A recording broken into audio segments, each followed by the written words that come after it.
that dang. And God denyo. Oh, what that dang.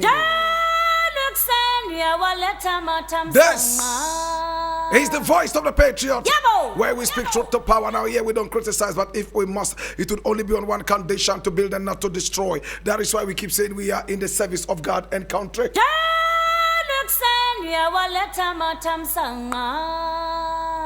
This is the voice of the Patriot, and this is our daily editorial.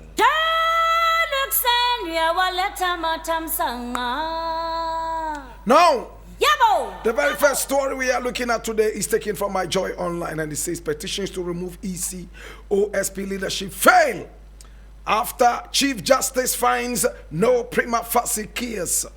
And I read, now the Chief Justice, Paul Bafuboni, has ruled that there is no prima facie evidence to justify further investigation into petitions calling for the removal of the Electoral Commissioner, her deputies, and the special prosecutor.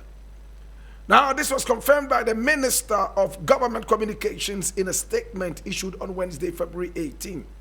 Now, the petitions were received by Jubilee House in late 2025, with the Minister of State in charge of Government Communications, Felix Kwachi Ofosu, confirming that 10 separate petitions had been filed under the constitutional removal process. 7 of these targeted EC Chair Jean Mensah and her 2 deputies, Dr. Bosman Erica Sari and Samuel Tete, while 3 sought the removal of Special Prosecutor Kisieja Bing. Now, these petitions were duly referred to Chief Justice Paul Bafuboni for preliminary constitutional scrutiny as required under Article 146 of the 1992 Constitution.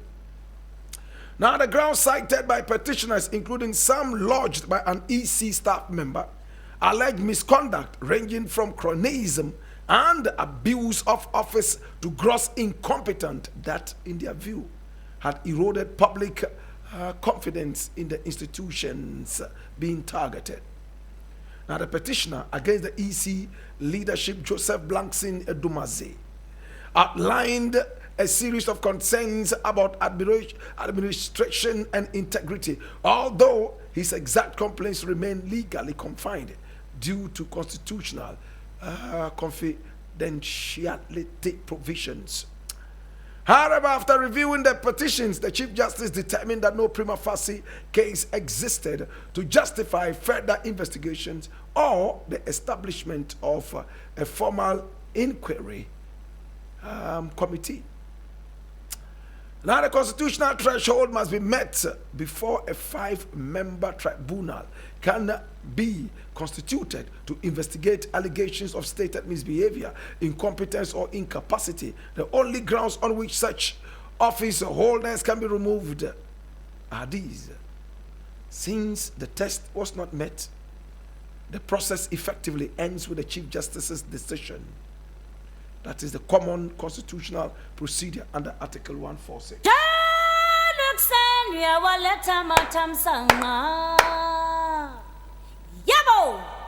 Well, it is very clear that the rule of law is working in Ghana. No 2 ways about that. Now, these were people who were appointed in the abysmal performing regime of Nana Addo Dankwa Akufo-Addo and his little boy Baumia, the mate. My brother, my sister, all other things remaining equal, if the administration failed, whoever was part of that administration should also be kicked out immediately in order not to infest the new administration with the virus that, in fact, destroyed the former administration.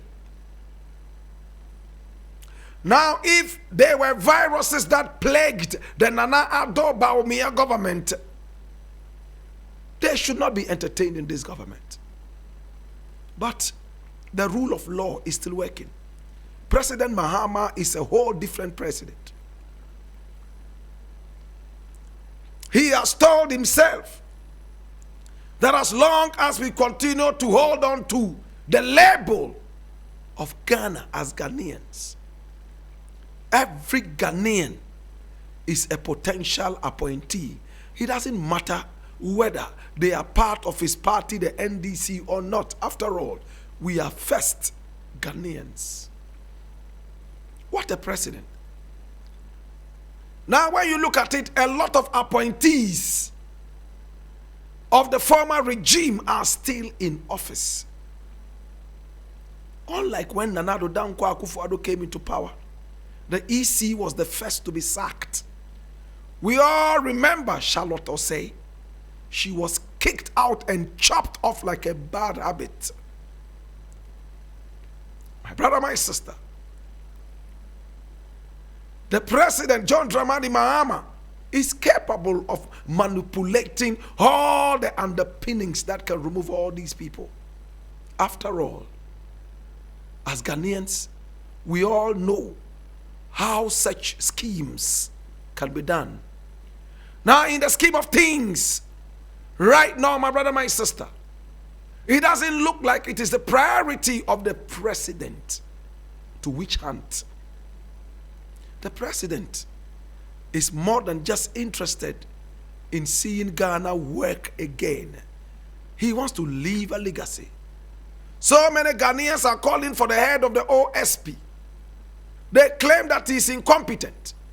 I'm talking about Kissie Jabing. Many think that he is extravagant. Others just think that because he was appointed by the other regime that performed so abysmally, they should all be kicked out, including this woman here called Jean Mensa. But I am excited about one thing. Bafu Boni just got appointed. He was in parliament to have the stamp to seal his appointment. And he got it. My brother, my sister, it looks like Ghanaian law is beginning to work again. Prima facie, kicked out. It simply means before the trial even starts, you have no case. In dancehall, we call it the early juggling.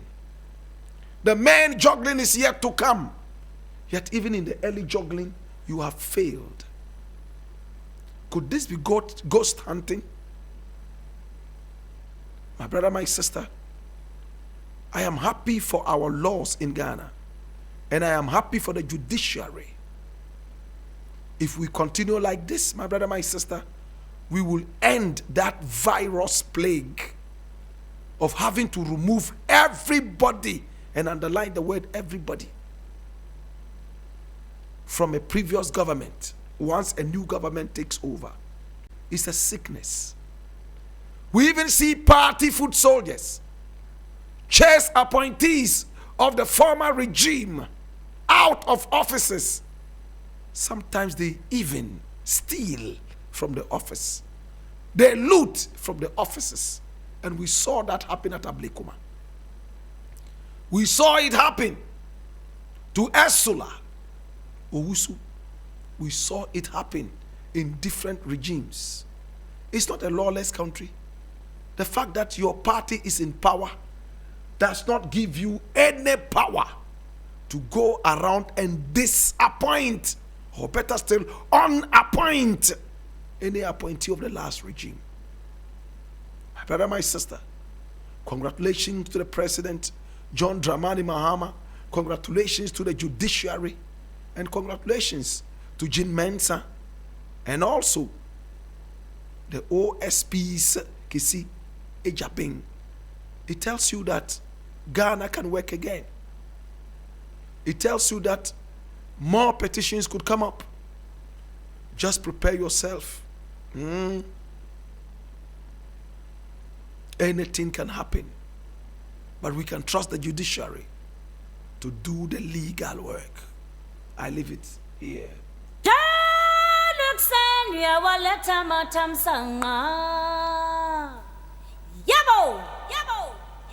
The next one is also from My Joy Online, and it says Ghana targets up to 300,000 metric tons of dry season tomatoes in 3 years.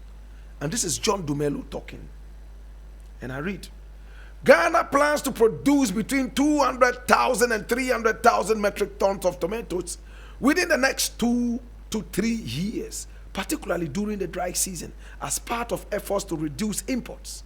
The Deputy Minister of Food and Agriculture, John Dumelo, has said. Now, speaking on Joy FM Super Morning Show on Wednesday, February 18, John Dumelo said that the country is scaling up tomato production through irrigation, research, and direct support to farmers. Now, when our yearly demand is almost 800,000 metric tons, and hopefully by the end of 2 to 3 years, we should be doing about 200,000 or 300,000 metric tons, especially in the dry season, he said. He noted that Ghana has over the years made several attempts to become self-sufficient in tomato production. It will be interesting to note that over the years we've tried so many ways to be able to be self-sufficient when it comes to tomato production, he said. As we speak, there are certain irrigation facilities around the country where trials are ongoing with different varieties of tomatoes to see how best we can commercialize them. The Deputy Minister said he will be touring some of these facilities to assess progress. From tomorrow to Friday, I will be around some of these irrigation schemes to see how far they've gone. He said, adding that harvesting has already started in some areas.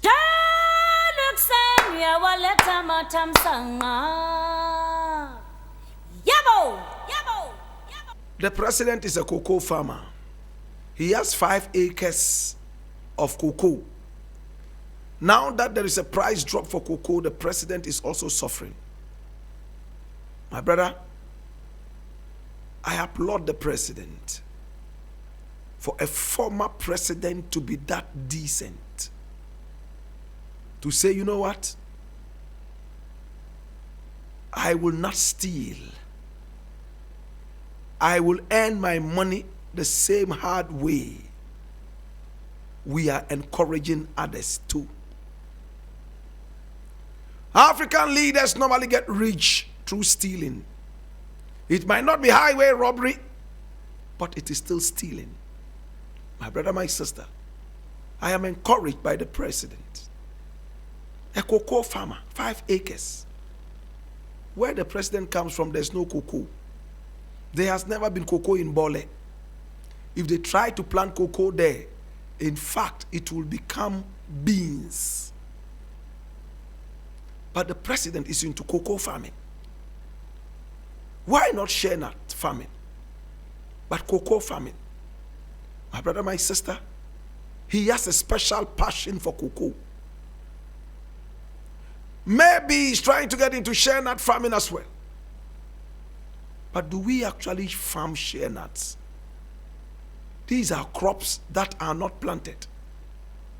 Ghana has not gone into the research yet to be able to produce seedlings for share nut farming. They grow wild. Unfortunately, they are targeted for charcoal. And for that matter, they are endangered species. Let me go into this tomato business. We go to Burkina Faso, landlocked Burkina Faso, Sahel Burkina Faso, to go and import tomatoes. How did they get it right?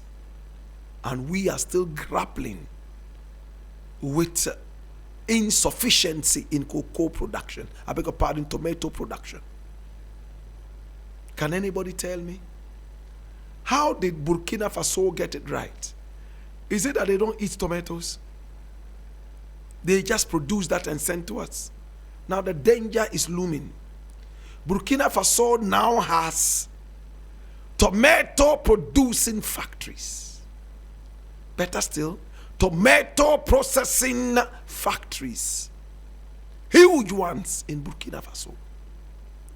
That means the amount of supplies will reduce, all other things remaining equal. Ceteris paribus. That means if Ghana used to get some 200,000 tons of tomatoes, we should be ready to get only about 50,000 or even less, because they want to feed their own industry, the factories, with their tomatoes. It is a good thing that John Dumelo is talking about tomato production. There's nobody in Ghana who doesn't eat tomatoes. Show by hand if you don't eat tomatoes. I know people who tell you they don't eat pepper. Just like me, I don't eat pepper because it makes my stomach run. I only would eat pepper, cayenne pepper, when I so much want free bowels, okay? But can anybody put up their hand if they don't eat tomatoes? Show your hand. Do you eat tomatoes? Do you like tomatoes? So if you like tomatoes, if you love tomatoes, then we should prioritize tomato production. I do understand that we used to have a lot of tomatoes in the country that went rotten, especially during bumper harvest in the rainy season. Look at what John Dumelo is saying. He says dry season farming. Jesus.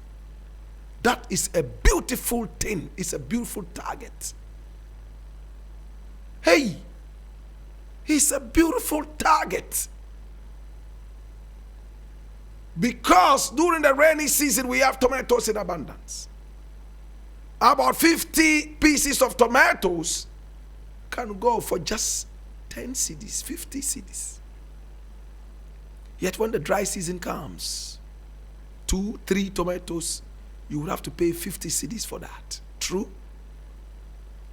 John Dumelo is targeting dry season tomato farming. And that for me is very visionary. Now he talked about irrigation, right? Can I ask about the Tono irrigation project in the north? Can we talk about the Veya tomato irrigation project? In Tono, my brother, my sister, the irrigation project was so huge that its tomato production was huge enough to feed a whole chunk of the whole nation.